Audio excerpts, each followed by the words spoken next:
रफ्तार को आगे बढ़ाने वाले हजारों ट्रकों के पहिए जाम हो गए हैं। जो ट्रक ड्राइवर सब्जियां लेकर, दूध, ब्रेड और तेल के टैंकर लेकर आपके शहर पहुंचते थे, वो सड़कों पर आ गए हैं। जो बसें हजारों लाखों यात्रियों को एक जगह से दूसरी जगह पहुंचाती हैं, उनके ड्राइवर भी हड़ताल में शामिल हो गए हैं, वो भी साल के पहले ही दिन। आप सोच रहे होंगे ऐसा क्यों? तो जवाब है एक कानून का विरोध। देश में नया हिट एंड रन कानून लागू हुआ है, लेकिन इसके प्रावधान काफी सख्त हैं। इसी वजह से ट्रांसपोर्टर ड्राइवर परेशान हैं, मगर टेंशन इन्होंने पब्लिक की भी बढ़ा दी है। जी हां, आप देख रहे हैं एबीपी लाइव और मैं हूं आपके साथ वंशिका सिंह। नया साल का आगाज हो गया और साल के पहले दिन से ही देश में एक कानून का विरोध शुरू हो गया है। कानून का नाम है हिट एंड रन एक्ट। देश भर के ट्रांसपोर्टर और ड्राइवर सड़कों पर आ गए हैं, लेकिन इनके हंगामे की वजह कानून नहीं है, वो तो पहले से ही लागू है। विरोध प्रदर्शन की वजह है देश में लागू हुआ नया हिट एंड रन कानून। ध्यान से सुनिएगा, नया हिट एंड रन कानून, जिसके चलते देश भर में वाहन चालक टेंशन में आ गए हैं। नए साल पर दीपक को अपने घर पडरौना जाना था। दीपक हरियाणा से गोरखपुर तक तो पहुंच गए, लेकिन गोरखपुर से पडरौना का सफर भारी पड़ गया, क्योंकि साल पहले दिन ही ड्राइवरों ने हड़ताल कर दी और बसों अड्डों पर बसों के चक्के जाम कर दिए। सर, सुबह हम 7 बजे उतरे थे गोरखपुर, यहाँ पर आए तो यहाँ पर पता चला कि बस की हड़ताल चल रही है। तो सुबह से यहीं बैठे हम कि वाहन आएगा, कोई इंतजाम होगा तब जाएंगे।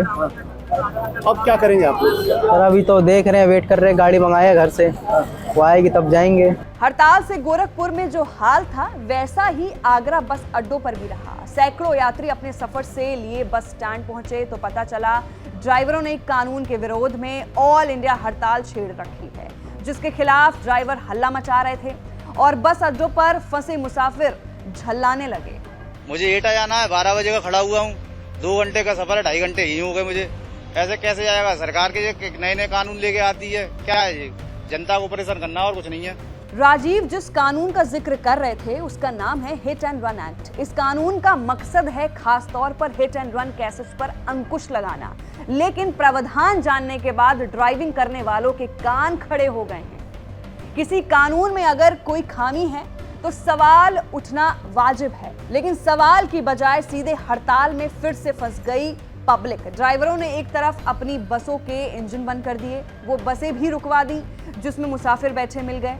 बसों की आवाजाही ठप है। कड़ाके की सर्दी में खामियाजा मुसाफिर उठा रहे हैं तो मध्य प्रदेश के कुछ शहरों में डीजल पेट्रोल का टोटा पड़ गया। बालाघाट के पेट्रोल पंपों पर जो तेल बचा है, उसे भरवाने के लिए लोगों की कतार लग गई। ड्राइवरों की ये देशव्यापी हड़ताल 3 दिन चलेगी। आज हड़ताल का पहला दिन था और पहले ही दिन उज्जैन से लेकर जबलपुर तक कई पेट्रोल पंपों की टंकियों से पेट्रोल डीजल सूखने लगे। अभी हड़ताल के 2 दिन और बचे हैं। पेट्रोल डीजल के भरे टैंकर खड़े रहे तो अंदाजा लगाइए कि 2 दिन बाद हालात क्या होंगे। इसी खबर के अपडेट से जुड़े रहने के लिए बने रहिए हमारे साथ और देखते रहिए एबीपी लाइव।